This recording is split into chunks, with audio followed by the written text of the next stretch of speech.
또 우리 한 해 동안 우리 구니모 성령 집회에 여러분들이 함께 참여하시고 기도하고 또 같이 이렇게 은혜를 나눌 수 있도록 이렇게 해주셔서 너무 감사하고, 옆에 있는 분 보시면서 떡을 잡수시면서 감사했습니다, 고마웠습니다, 네, 행복했습니다, 네. 새해에도 이 축복이 함께 하시게 되기를 바랍니다. 네. 드시면서 말은 저 혼자 할 테니까 이게 드시면서 이렇게 말씀을 함께 따라오시면 되겠습니다. 창세기 보시면은 창세기의 가장 중요한 인물이 세 사람이 나오는데, 첫째가 아브라함, 그 다음에 이삭, 그 다음에 누가 나오죠? 야곱이 나옵니다. 야곱이라고 하는 사람이 나중에 이름을 바꿔지게 되죠. 무슨 이름으로 바뀌어지게 되죠? 이스라엘 이름으로. 이제 이 이름은 누가 바꾸어 줬을까요? 하나님이 바꾸어 주셨습니다. 그러니까 야곱으로 살던 그의 삶이 하나님 만나고 이름이 확 바꿔진 거예요. 우리가 예수 믿기 전에 이름하고 예수 믿은 후에 이름이 달라지셨습니다. 교회에 나오시면 우리 이름이 다 달라졌어요. 어떻게 달라졌는가? 크리스찬이라고 하는 이름으로, 하나님의 자녀라고 하는 이름으로, 성도라고 하는 이름으로, 성광교회 교인이라고 하는 이름으로 하나님의 이름을 싹 바꿔주셨는데, 그 이름을 가지고 천국 갑니다.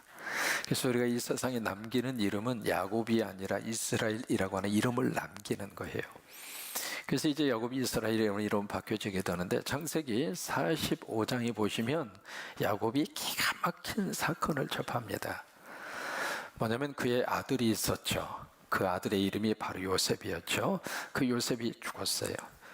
죽은 줄로 확신하고 살았어요. 그런데 창세기 45장에 보시면 세상에 자기 다른 자녀들이 애굽에 갔다 오더니 야곱이 살았다고 하는 거예요. 여러분, 그 소식을 들었을 때 이 아버지 야곱의 심정이 어땠을까? 놀랬을까요? 안 놀랬을까요? 이거요, 어떻게 설명할 수 없는 충격을 야곱이 받게 됐죠. 또 하나, 그것으로 끝나지 않고요, 이 야곱이 요셉이 살았다고 하는 것으로 끝나지 않고 애굽에 지금 어디에 올라가 있어요? 총리까지.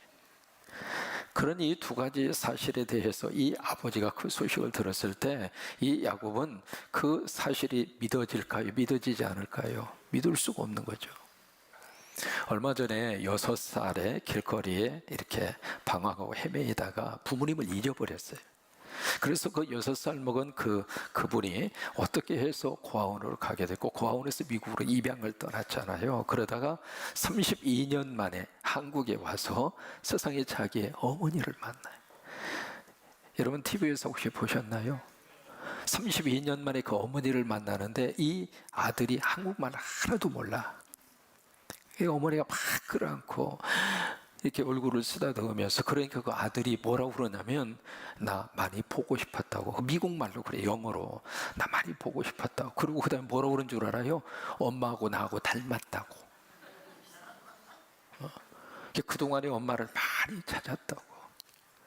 그러니까 32년 만에 길을 잃어버렸던 그 자식이 미국까지 가서 이제는 한국말을 모르고 영어만 아는 그런 아들로 36살이 됐으니까, 38살이 됐으니까 부쩍 커가지고 와서 엄마를 끌어안고, 그 장면을 보니까 가슴이 그냥 같이 뭉클.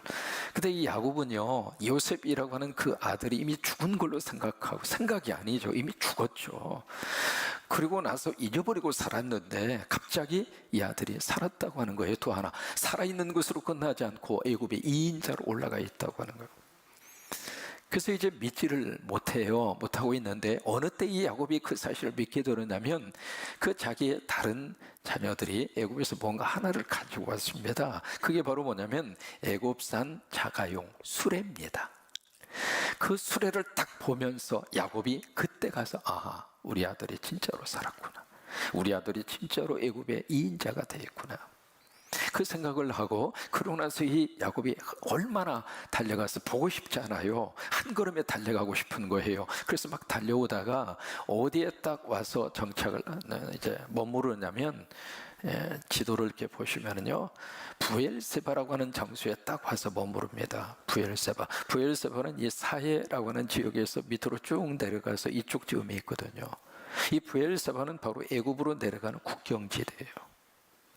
국경지대에 딱 와서 그 순간 이 야곱의 마음속에 과연 이것이 하나님의 뜻인가?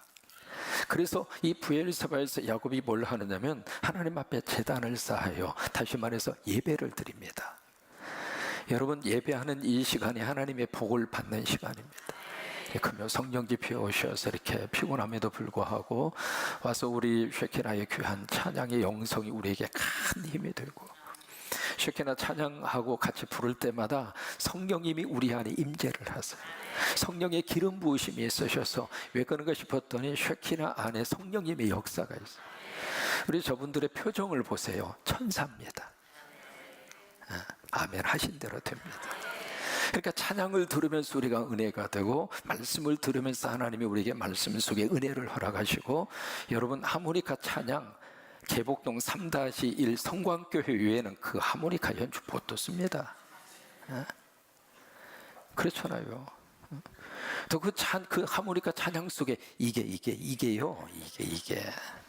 하나님 앞이니까 우리 권사님이 그 멋진 모습을 우리에게 보여주시잖아요.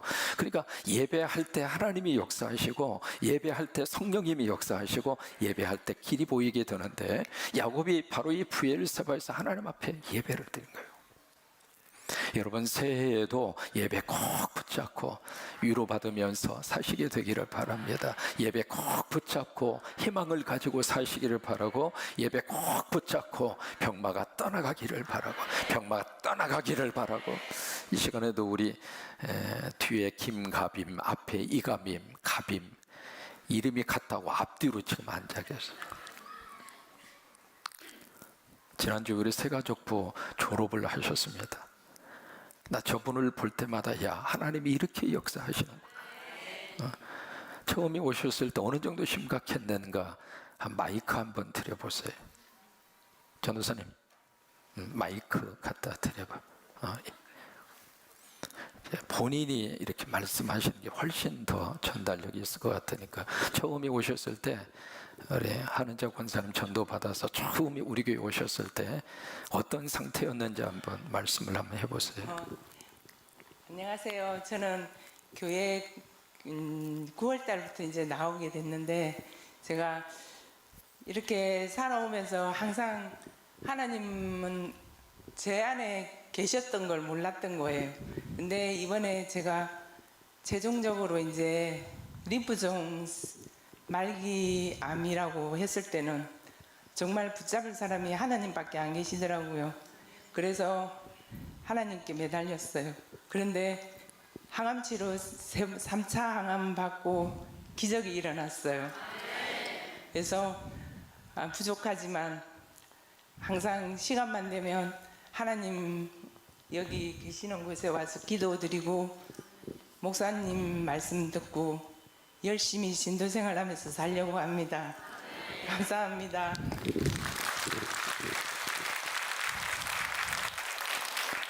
사실은 암 치유율이 이렇게 그 치유받을 수 있는 그 치유 가능성의 그 퍼센테이지가 그때 몇 프로라고 그랬죠? 40%였습니다. 그러니까 림프종 암으로 인해서 거의 말기 현상이었죠. 처음에 만나 배웠을 때에 그것뿐만 아니라 다른 병으로 인해서 사실은 의사도 그랬고 우리가 보기에도 상당히 어려운 그런 상황이었는데, 오셔서 같이 기도하고 그런데 예배 드리고, 근데 그 마음 자체가 얼마나 사모하는지 말이죠. 여러분, 여기서 이렇게 딱 보면 이게 예배 드리면서 사모하는 모습이 이렇게 확 하고 들어올 때가 있거든요. 근데 우리 사랑하는 우리 자매님도 그러고 어머님도 그러고, 어머니도 지금도 아직도 이렇게 인사하시잖아요. 그런데도 이제 어머님도 오셔서 같이 예배 드리시고, 지난주에는 내가 보고 깜짝 놀랐어요. 얼굴이 저렇게 달라질 수가 없는 거예요. 그 전주에는 마스크 쓰고 오셨고 막 그런 상태였었는데, 그러니까 예배하면 하나님이 그렇게 역사를 하세요. 답답한 일이 있으면은 집에 계시면 더 머리만 아프잖아요. 텔레비 보면은 열불만 더 나잖아요. 그러니까 텔레비 끊으시고 그냥 답답하고 힘든 문제가 있으면 그냥 아버지 집에 와서 그냥 예배 드리고, 예배 드리면 하나님이 역사하시고, 예배 드리면 길을 열어주시고, 예배 드리면 답답함도 다 풀려지게 되고, 예배 드리면 성령으로 역사하셔서 병마도 떠나가게 되고, 악한 영도 떠나가게 되고, 머리 복잡한 것도 하나님이 다 해결을 하시고. 이게 야곱이 그랬어요. 이 브엘세바에서 하나님 앞에 제단을 쌓고 예배를 드린 거예요. 예배 드리고 나서 그날 밤에 하나님이 야곱에게 나타나셨어요. 딱 나타나셔서 하시는 말씀이, 야곱아, 두려워하지 말아라. 그러니까 야곱의 마음속에 너무 걱정과 불안이 가득하게 차 있었는데 하나님이 오셔서 두려워하지 말라. 여러분, 살면서 그 하나님의 음성처럼 우리에게 큰 위로가 되는 말씀이 없습니다. 하나님이 오셔서 걱정 마, 걱정 마, 새해 걱정 마, 자녀들 걱정 마, 손주들 걱정 마. 여러분, 하나님이 그렇게 한 말씀만 해주시면 와, 세상에. 그리고 의주가 이제 신학을 하겠다고 결정을 하고, 여의주 여러분 아시죠? 그래서 지난번에 우리 한국신학대학 MDB 코스의 시험을 봤는데 합격자 발표가 나왔는데 세상에 수석을 한 거예요. 그래서 그 교회 담임 목사가 누구냐고 물어봤어요.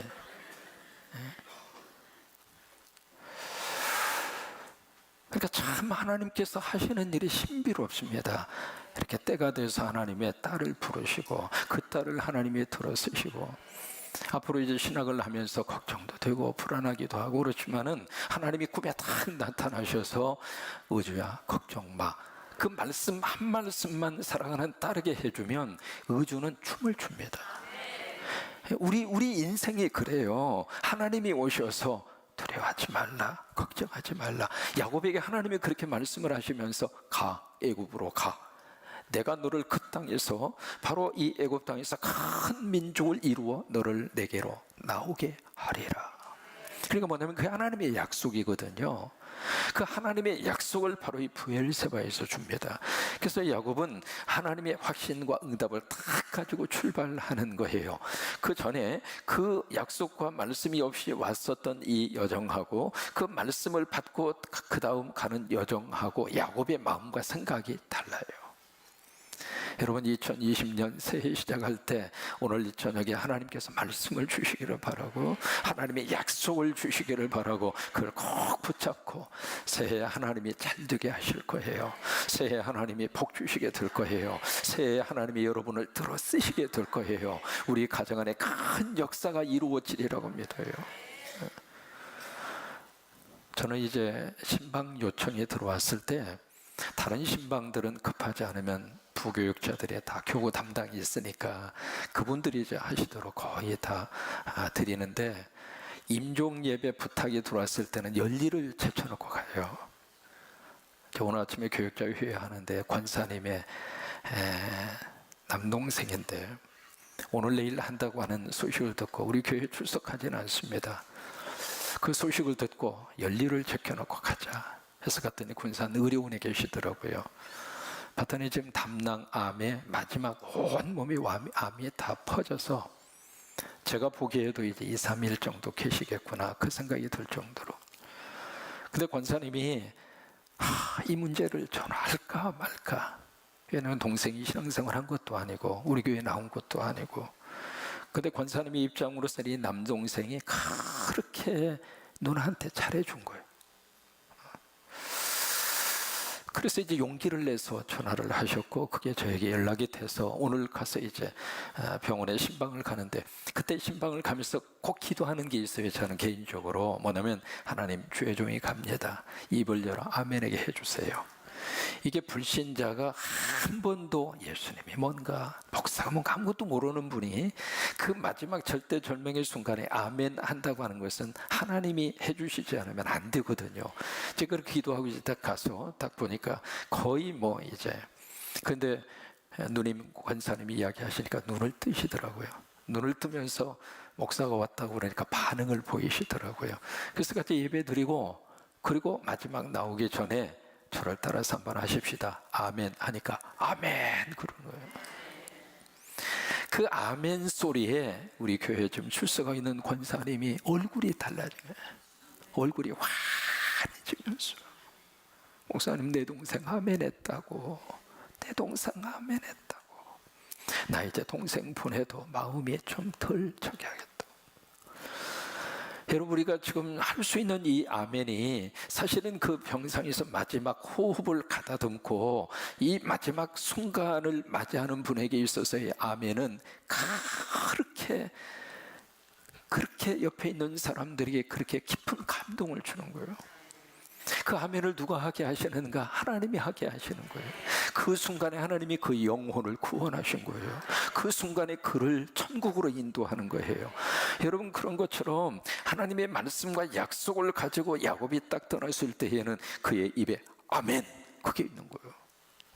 그래서 이제 애굽으로 갔어요. 가서 여기에 자기 아들 요셉이 누구를 만나게 하느냐면 바로 왕을 만나게 합니다. 왜? 2인자니까 바로 청와대로 아버님을 탁 모시고 가서, 형제들을 모시고 가서 이 바로 왕에게 소개를 합니다. 소개를 하는데 형제 5명을 따로 선별을 해서 바로 왕에게 가서 소개를 하면서 그렇게 이야기합니다. 뭐냐면, 만약에 어느 곳에서 살고 싶냐고 묻는다면 당신 고센 땅에서 살도록 해달라고 하라고. 고센이라고 하는 땅이 어디냐면 이게 나일강이거든요. 나일강 이 하류, 여기가 바로 지중해라고 하는 바다죠. 이 지중해와 나일강이 만나는 여기가 고센입니다. 이 장소를 지금 달라고 하라고 그렇게 미리 귀뜸을 합니다. 왜 그럴까? 3가지 이유가 있습니다. 첫째로 이 고센 땅은 물이 많고 그리고 풀이 많습니다. 그래서 목축업을 하는 이 형제들에게 있어서는 최적의 장소입니다. 두 번째로 이 고센 땅은 이쪽에 이제 애굽의 이쪽 수도가 카이로거든요. 이 카이로가 내륙 쪽에 있습니다. 그래서 이 카이로 도심권이 이쪽에 있기 때문에 애굽 사람들은 이 고센 지역까지 거의 진출하지 않습니다. 그러니까 이 고센에 살더라도 이 애굽의 문화나 애굽의 영향을 안 받습니다. 여러분, 뭐든지 가까이 하면 영향을 받게 돼 있어요. 그러니까 은혜가 있는 곳에 가까이 가면 하나님이 은혜를 주시고, 성령이 있는 곳에 가까이 가면 성령을 주시고, 호박떡이 있는 곳에 가까이 가면 호박떡이 생기고, 그러니까 가까이 하면 나도 모르게 영향을 받게 되어져 있거든요. 똑같은 원리입니다. 이 애굽에 들어가서 살면서 애굽의 문화, 여러분, 애굽의 문화와 문명은 상상 이상입니다. 고대 사회의 4대 문명의 발생지 중에 하나가 나일강이거든요. 애굽 문화가 여기서 나왔습니다. 카이로에 가시면은 거기에 그 애굽의 국립박물관이 있습니다. 거기에 딱 들어가면은요, 처음부터 와, 표현할 수 없을 정도로 거기서 들어가는 입구부터 2000년 전 유적물이 처음 맞이하는, 2000년 아래는 그 안에 못 들어옵니다. 형님들이 하도 많이 계셔서 2000년, 그 다음에 3000년, 4000년, 5000년, 6000년 이런 식으로 전시를 했어요. 그러니까 이 애굽의 문화와 문명이 엄청나게 크게 발달이 되어 있기 때문에 그들이 이 애굽 문화 속에 들어가서 살면 그들의 사상도, 그들의 종교도, 그들의 생활의 패턴도 영향을 받을 수밖에 없는데, 이 고센 땅은 완전히 애굽하고는 별개예요. 그래서 고센 땅을 선택하라고. 그 다음에 3번째는 이 고센이라고 하는 땅은 바로 이 이스라엘과 가깝습니다. 언제든지 고향에 돌아가겠다 그거예요. 지금 먹을 것이 없어서 좀 이 땅으로 왔지만은 언젠가 내가 돌아가리라. 여러분이 믿음의 사람들은 항상 마음속에 나는 교회로 돌아가리라. 여러분, 교회가 우리의 고향입니다. 여기 성광교회가 우리의 고향입니다. 그래서 늘 우리가 살면서 세상에서 살고 가정에서 살고 사회에서 살고 그러다가 늘 하나님이 부르시면 고향으로 다시 와서, 여기 와서 하나님 고향 소식 듣고, 여기 와서 하나님 아버지 만나고, 여기서 믿음의 좋은 형제 그리고 자매들 만나고, 여기서 하나님의 복을 받고, 그런 거거든요. 그러니까 이 고센 땅은 항상 이스라엘 언제든지 마음만 먹으면 갈 수 있는 곳이 고센 땅이에요. 그래서 여기에 고센 땅을 달라고 그런 거예요. 그런데 현실적으로 이 고센이라고 하는 이곳은 말 그대로 고생을 생으로 하는 곳입니다. 그래서 이 고센 땅은 우리가 다른 말로 말하면 우리의 삶이에요. 우리 삶 자체가 고센입니다. 가슴 속에 늘 마음 속에 아픔이 있고 상처가 있고 눈물이 있고, 우리 한 해를 살았습니다마는 2019년 한 해를 살면서 마음속에 여러 가지 많은 생각들이 스쳐 지나갑니다마는 그 모든 삶 속에서 우리 삶의 현장은 고생을 생으로 하는 고생, 여러 가지 많은 편리함도 있고 여러 가지 많은 문명의 발달도 있고, 그러면서 또 하나 세상은 생각지도 못하게 확 변하고 있고. 여러분 지금 말씀드린 것처럼 겨울인데 지금 겨울입니까? 아니면 지금 봄이 왔습니까? 월명군 올라가다 보니까 세상에 개나리가 피었어요. 그런가 하면 제가 살다가 온 LA 지역은 거기는요 영하권으로 내려가지 않습니다. 날씨가 항상 거기는 완전히 그 봄에 들어선 그 날씨, 그게 1년 내내 그 날씨거든요. 근데 LA 지역에 눈이 펑펑 내립니다. 지금 우리가 살고 있는 세상이 그런 세상으로 완전히 확 그렇게 변화되고 있어요. 바꿔지고 있어요. 그러다 보니까 우리가 사는 삶의 환경이 말 그대로 고생이에요. 고생을 생으로 하는 그런 장소예요. 근데 두 번째로 이 요셉이 자기 아버지를 바로 왕 앞에 딱 안내를 해서 바로 왕을 접견하도록 그렇게 합니다. 근데 그 다음이 중요합니다. 창세기 47장이죠. 거기서 뭐가 나오는가? 이 야곱이 바로 왕을 딱 보면서 처음으로 한 게 바로 뭐냐면 바로를 축복합니다. 여러분 이게 그림으로 그려지십니까? 먹을 것이 없어서 지금 저 가난한 나라, 이스라엘의 애굽은 비교할 수 없을 정도거든요. 그 저 가난한 나라에 말 그대로 나이 먹은 노인분이 오셔서 바로라고 하는 이 절대 권력을 가지고 있는 왕입니다. 그 왕을 딱 보면서 뭘 했는가? 축복합니다. 와, 기가 막힌 역사입니다. 근데 그 다음에 이 야곱이 바로 왕과의 접견을 끝내고 나오면서 또 하나 뭘 하는가? 야곱이 바로를 또 축복합니다. 그러니까 축복으로 시작을 해서 축복으로 끝나는 거예요. 지금 그 축복을 지금 누가 하고 있습니까? 야곱이 하고 있는 겁니다. 그 축복을 누구에게 해주고 있는 겁니까? 바로 왕에게 해주는 겁니다. 보실까요? 세상적으로 보면 바로가 큰 사람이에요.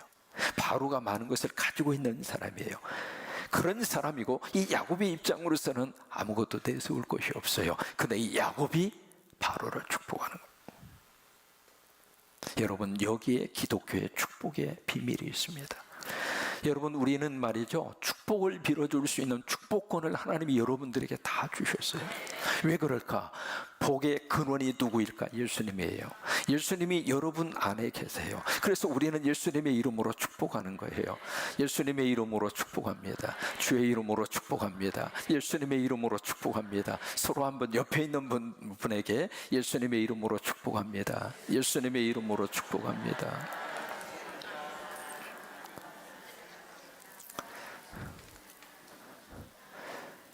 그러니까 우리 생각에는 내가 어떻게 무슨 복을 빌어주고 축복할 수 있겠는가? 아니에요. 마치 야곱이 절대 권력자 바로를 축복한 것처럼 하나님이 우리 속에 복을 허락하셔서 복의 능력을 허락하셔서 예수님의 이름으로 내 사랑하는 자녀를 축복하고 내 손주를 축복하고. 여러분은 항상 마음속에 꼭 기억하세요. 자녀들이 있는 곳을 향하여 손을 들고 꼭 한번 축복하지 않으실래요? 만약에 자녀들이 동선 한번 흩어져 있으면 한 바퀴 돌으세요. 하나님이 그 복을 들으시고 그 축복을 우리 자녀들이 허락을 하십니다. 왜요? 그게 하나님이 주시는 너무 귀한 이 야곱을 통해서 절대자 바로를 축복하게 하시는 하나님의 귀한 역사거든요. 여러분 복의 근원 강림하사 찬송하게 하소서 한량 없이 자비하심 증량할 길 없도다 천사들의 찬송가를 내게 가르치소서. 구속하신 그 사랑을 항상 찬송합니다. 여러분, 복의 근원이 무엇일까? 그 복의 근원이 예수님이에요. 근데 그 예수님이 지금 여러분 안에 계세요. 그러니까 그 예수님의 이름으로 복을 비는 거예요. 여러분, 새해에는 더 많은 사람들에게, 그런데 가장 중요한 게 나 스스로가 나를 먼저 축복하셨으면 좋겠어요. 다른 사람에게 우리가 축복을 하고 다른 사람들에게 복을 빌어주는 것보다도 먼저 내 스스로가 나를 예수님의 이름으로 축복하세요. 예수님, 새해 사는 동안 나 건강 주시고 영적으로도 큰 복 주시고 기도를 들어주시고 예배를 받아주시고, 그러면 여러분 이 복이 흘러가는 겁니다. 흘러가서 참 신기합니다. 그 복의 거룩한 역사가 있는 곳에 또 다른 복을 하나님이 만들어 주세요. 그래서 이제 그 이름으로 야곱이 바로를 축복을 해요. 그리고 두 번째로 야곱이 이 바로에게 하는 말이 있습니다. 바로가 야곱을 딱 만나니까 물어요. 당신 연세가 어떻게 됩니까? 이게 동양의 인사입니다. 우리 동양권의 인사는 거의 대부분 그렇습니다. 연세가 어떻게 되세요? 왜요? 족보 따지려고, 서열 가리려고. 그게 동양의 문화거든요. 그러니까 여기 애굽도 마찬가지입니다. 지중해 이쪽까지를 극동아시아라고 그랬거든요. 그러니까 아시아권이 있기 때문에 문화가 비슷한 거예요. 그러니까 이 바로가 야곱을 딱 만나자마자 묻는 거예요. 당신 연세가 어떻게 됩니까? 그러니까 야곱이 뭐라고 대답을 했는가? 창세기 47장 9절입니다. 한번 찾아가 보세요. 뭐라고 야곱이 대답을 했는가? 창세기 47장 9절.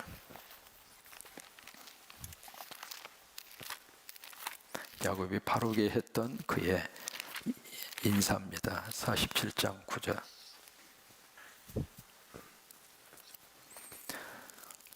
우리 찾으셨으면 함께 보시겠습니다. 야곱이 바로에게 아뢰되 내 나그네 길의 세월이 130년이다. 자, 보실까요?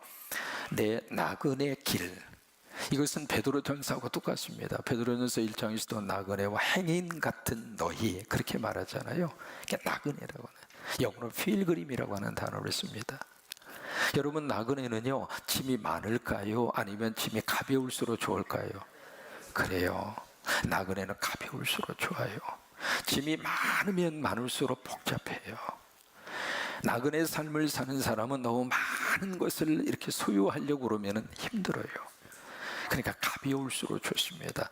여러분, 한 해를 마감하고 새해를 시작하기 전에는 정리할 거 있으면 정리하세요. 정리하고 다 이렇게 보셔서 이렇게 안 입는 옷도 좀 정리하시고, 또 하나 꼭 부탁드리고 싶은 게 있습니다. 뭐냐면 사진은 여러분 스스로가 정리하세요. 그 사진 남겨놓고 가면은요, 자녀들이 이거 버릴 수도 없고 가지고 있을 수도 없고, 복잡한 게 그 사진입니다. 그 산템처럼 쌓여져 있는 사진, 그거요 처치곤란합니다. 그 자녀들이 딱 거기에서 이제 이렇게 가지는 사진은 딱 하나밖에 없습니다. 지 자식 놈하고 찍은 사진. 그 외에는 사진도 정리하시고, 그 노트도 정리하시고, 그 다음에 서류도 정리하시고, 옷도 정리하시고, 가구도 정리하시고, 냉장고도 정리하시고. 이게 버리는 훈련이 되지 않으면 나중에 버리고 이 세상을 버리고 갈 때 너무 속상합니다. 그러니까 평소에 그 훈련이 되었어야 되는, 언제 하느냐면 지금 하는 거예요. 새해를 맞이하기 전에 하는 거예요. 새해를 맞이하기 전에 새로운 마음으로. 제가 이제 1987년도에 가서 1988년도부터 그 교회 담임 목사가 돼서 사역을 시작을 했습니다.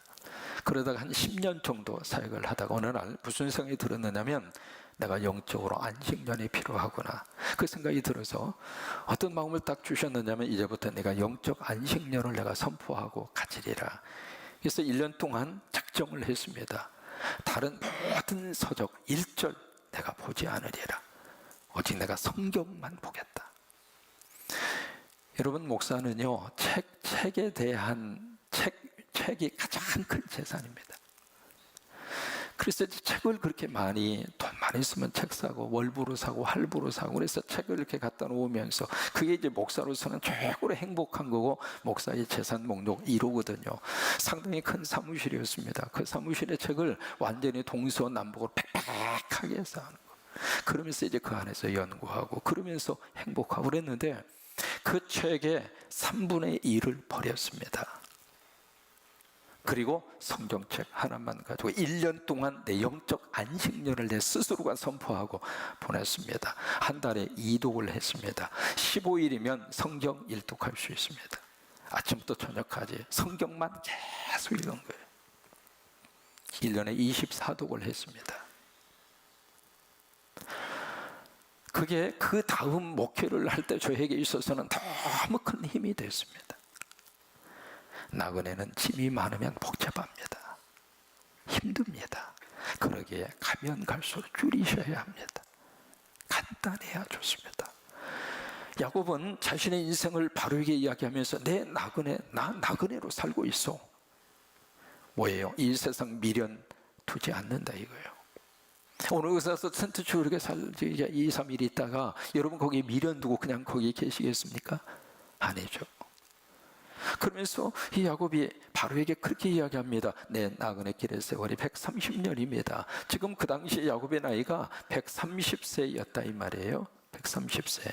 근데 그 다음에 뭐라고 이야기하느냐면, 내 나이가 얼마 못 되니, 130살이 뭐가 나이가 얼마 못 돼요?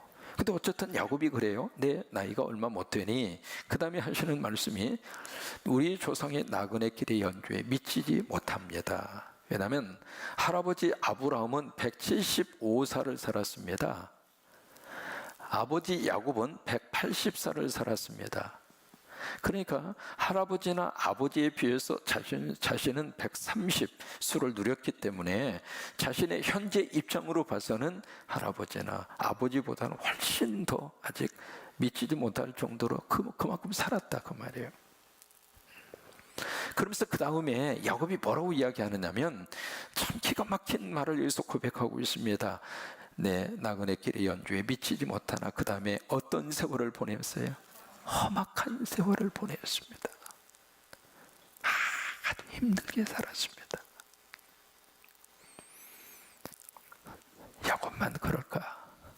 한 해를 보내면서 마지막 우리 금요 성령 집회를 하면서 지난 1년 동안 과연 우리는 참 여러 가지 아름답고 좋았고 감사한 일도 있었겠지만, 또 하나 지나온 1년 동안 우리 삶 속에 이 야곱의 고백처럼 참 힘든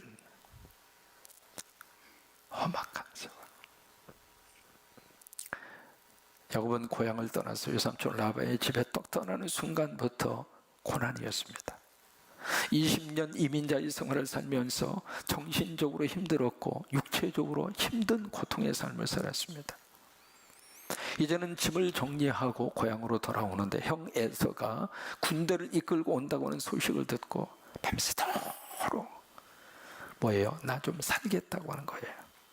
그 순간에도 야곱은 너무나 고통스러웠습니다. 베델을 향하여 가는 그 가운데 그가 그렇게 사랑을 하던 아내 라헬이 세상을 떠납니다. 세겜이라고 하는 장소에 도착을 했을 때에는 세겜의 추장 세겜, 이름이 세겜 나라의 추장 이름이 똑같이 세겜이에요. 이 야곱의 딸 디나를 너무 사랑해서, 그런데 그 세겜이라고 하는 그 사람이 자기의 딸을 강간을 합니다. 그게 야곱에 있어서는 또 하나의 고통이었습니다. 큰아들 루벤이 서모 비라하고 성적 관계를 갖습니다. 이게 야곱의 삶 속에서 말 그대로 험악한 세월을 보낸 거예요. 그 야곱이 지금 130년의 삶을 살면서 내가 험악한 세월을 지내었나이다. 여러분, 그런 것처럼 우리 삶의 여정에서도 지난 1년 동안 때로는 가정적으로, 때로는 건강적으로, 때로는 자녀 문제 때문에, 때로는 경제적 문제 때문에 험악한 세월을 지내었나이다. 오늘 2019년을 마감하면서 그런 여러분들에게 하나님이 위로해 주시기를 바라고, 그런 여러분들에게 하나님께서 오셔서 꼭 끌어안아 주시기를 바라고, 험악한 삶의 여정 속에서 믿음을 여러분들이 지키셨고, 그리고 하나님 붙잡고 살아오셨고, 그리고 하나님의 말씀 안에서 힘을 얻고 희망을 가지고 달려오셨고, 참 잘하셨습니다. 여러분들을 박수를 보내고 여러분들을 주님의 이름으로 축복하고 싶습니다. 그러니까 우리 한 해를 마감을 하면서 이 야곱의 이 말이 머릿속에 계속 떠나질 않는 거예요. 험악한 세월을 지내었나이다. 그런 야곱을 하나님은 어떻게 들어 쓰셨는가? 이스라엘로 만드셔서 하나님의 큰 일을 이루는 하나님의 사람으로 하나님이 그를 그렇게 들어 쓰셨습니다. 오늘 예배에 참여한 여러분들은 하나님이 그렇게 쓰시기를 바라고, 그렇게 하나님의 축복하시게 되기를 주의 이름으로 축원합니다. 호박떡 다 드셨어요? 혹시 더 드시고 싶은 분, 남은 호박떡 있습니까? 호박떡. 근데 왜 저는 안 줘요? 여기 올라오니까 이 호박떡도 안 주시네.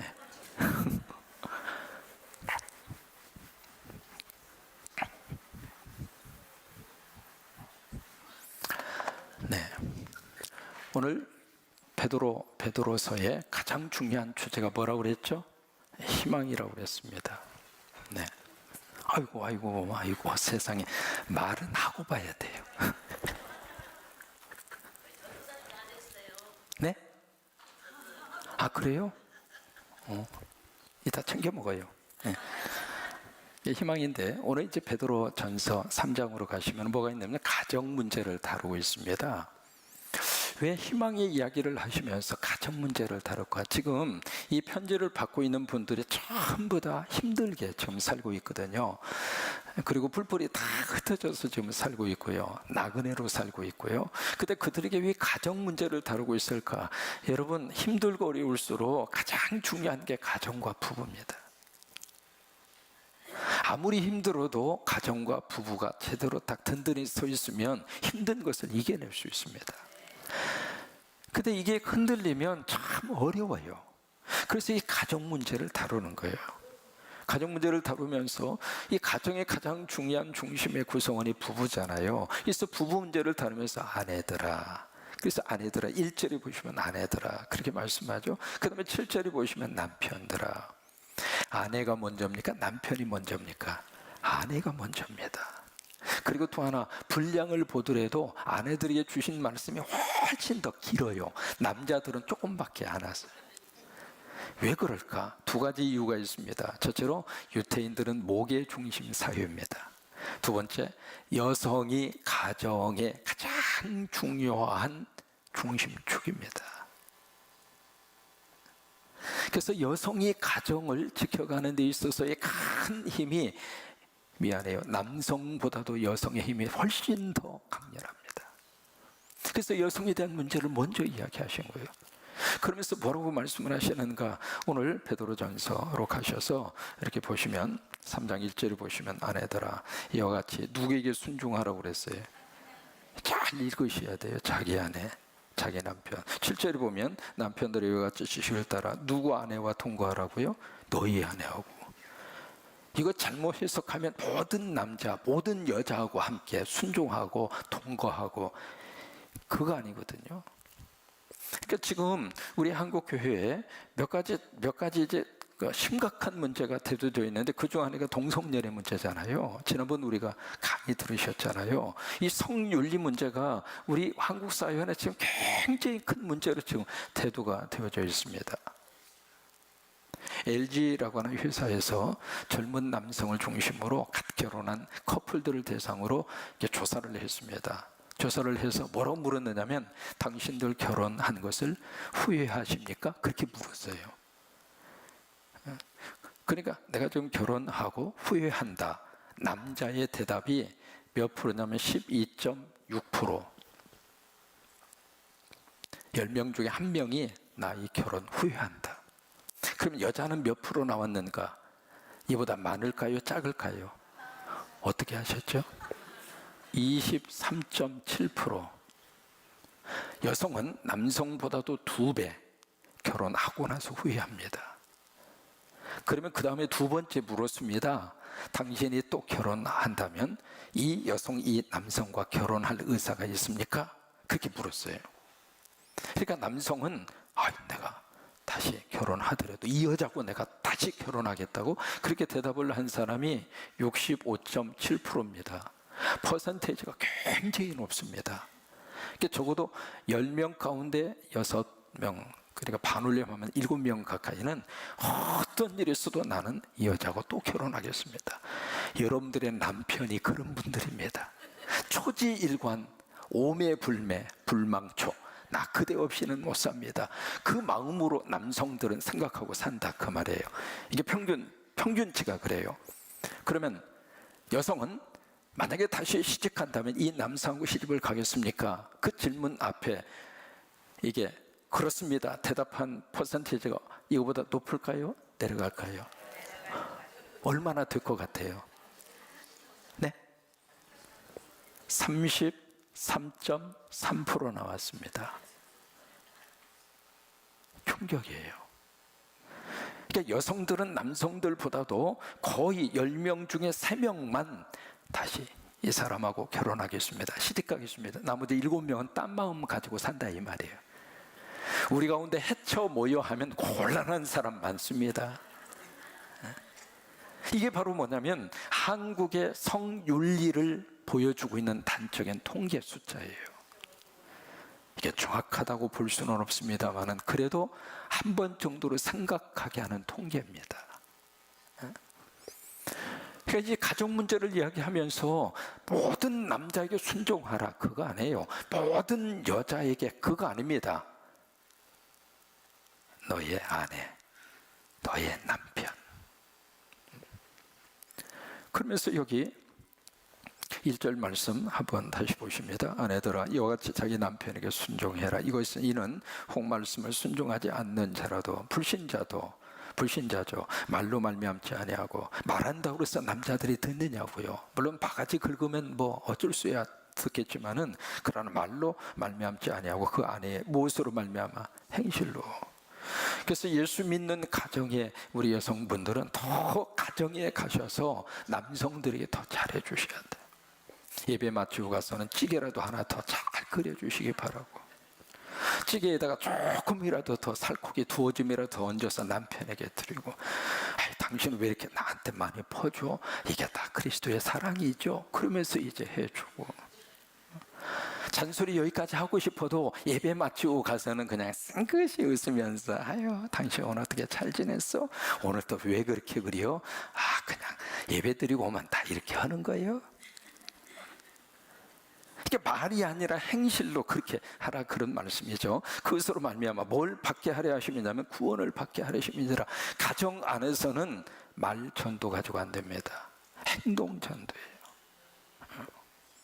그래서 2절 말씀에 너희의 두려워하며 정결한 행실이라는 단어를 앞에서도 아내의 행실, 2절에서도 정결한 행실, 행위를 이야기하고 있잖아요. 그 다음에 3절 너희의 단장은 머리를 꾸미고 금을 차고 아름다운 옷을 입는 외모로 하지 말고, 4절 오직 마음에 숨은 사람, 이게 속사람이잖아요. 속사람, 우리는 영혼이라 그렇게 말하잖아요. 그것을 온유하고 안정한 심령에 썩지 아니할 것으로 하라. 여기 안정한 심정이라고 하는 것은 정숙한 마음이에요. 정숙. 그러니까 온유와 정숙으로 그렇게 단장을 하라. 바로 그거예요. 그 온유와 정숙이 바로 뭐냐면 예수님이에요. 예수님. 그러니까 우리 마음을 무엇으로 단장하느냐면 예수로 단장하라 그 말. 그러니까 예수로 단장을 하면 그 단장을 한 그 예수님 때문에 가정 안에서 우리 행실이 나가게 되고, 그 행실 때문에 이 남편이 불신자 남편이라 하더라도 그 행실을 보고 감동받아 구원받도록. 6절, 5절 전에 하나님께 소망을 두었던 거룩한 부녀들도 이와 같이 자기 남편에게 순종함으로 자기를 단장하였나니, 6절 사라가 아브라함을 출하칭하여 순종한 것 같이 너희는, 그 너희는 누구냐면 사라의 딸들이에요. 사라의 딸들.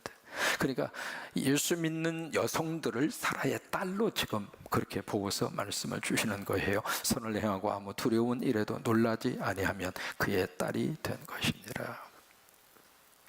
그리고 그것이 가정 안에서 가져야 될 그런 모습이라 그거예요. 한 가지만 말씀드리고 끝냅니다. 인도의 선교사 가운데 맥스웰이라고 하는 선교사님이 계세요. 인도 선교를 참 귀하게 하신 분이거든요. 이분이 인도에 가셔가지고 현지 언어를 좀 배우고 싶은데 너무 복잡하고 힘들고, 근데 누구도 이렇게 가르쳐 주려고 하는 사람이 없어요. 그래서 이 맥스웰 선교사님이 거기 있는 사람에게, 어느 한 사람에게, 내가 당신이 원하는 대로 내가 수업료를 줄 테니까 나 개인 교습을 좀 시켜달라고, 나 좀 가르쳐달라고. 근데 이 사람들이 한결같이 다 거부하는 거예요. 이상하다. 아니 돈을 준다는데 왜 이렇게 안 가르쳐 주려고 하나. 근데 그 중에 한 사람이 그렇게 이야기하는 거예요. 왜 돈을 준다는데 왜 그렇게 나한테 개인 교습을 안 하느냐고. 그러니까 그 사람 하는 말이 뭐냐면, 우리가 맥스웰 선교사님 옆에 가면 어쩔 수 없이 예수 믿게 되는데, 인도라고 하는 것은 바로 힌두 그쪽 계통의 사람들이잖아요. 나는 개종하기 싫다고. 그래서 난 당신을 가르치지 않겠다. 그러니까 맥스웰 선교사님 자체가 하나의 예수의 매력 덩어리인 거예요. 여러분, 생선이 있으면은 옛날에 신문으로 다 쌌잖아요. 생선을 싼 신문지에는 무슨 냄새가 나요? 생선 냄새 나죠. 그러니까 예수가 있는 사람에게는 무슨 매력 덩어리가 나오는가? 예수의 매력 덩어리. 그래요. 19년도를 마감하고 2000년도를 앞에 두면서 저와 여러분 모두가 예수의 매력 덩어리가 다 되시기를 바라고, 이미 여러분들은 예수님의 매력 덩어리입니다. 왜요? 여러분 속에 예수님이 계시기 때문에. 새해도 그런 축복이 넘치게 되기를 주의 이름으로 축원합니다. 아까 불렀던